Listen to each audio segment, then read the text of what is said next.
তো guys, thumbnail দেখে অবশ্যই বুঝছেন। তো ভিডিওটা শেষ পর্যন্ত দেখবেন এবং ভিডিওতে আমার নাম্বার দেওয়া থাকবে। যদি আপনারা নিতে চান, যদি নিতে চান তাহলে কমেন্টে যোগাযোগ করবেন অথবা নাম্বারে যোগাযোগ করবেন। হ্যালো গাইস, আসসালামু আলাইকুম। আশা করি আপনারা সবাই ভালো আছেন, আমিও ভালো আছি। তো আপনারা দেখতে পাচ্ছেন আমার সামনে অনেকগুলো পয়সা, অনেক ব্রিটিশ আমলের পয়সা। তো এগুলো অনেক দামি দামি। কত টাকা দাম হবে, কিরকম দাম হবে আপনারাই বলতে পারবেন। কারো যদি এরকম যদি পয়সা লাগে তাহলে এই ভিডিওর কমেন্ট বক্সে নাম্বার দেওয়া থাকবে, সেই নাম্বারে যোগাযোগ করবেন।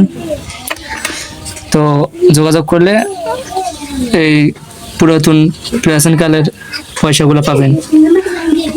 তো ভিডিওটা সবাই শেয়ার করে দিবেন। আর কেউ নিতে চাইলে কমেন্ট বক্সে নাম্বার দেওয়া থাকবে, সেই নাম্বার দিয়ে যোগাযোগ করবেন।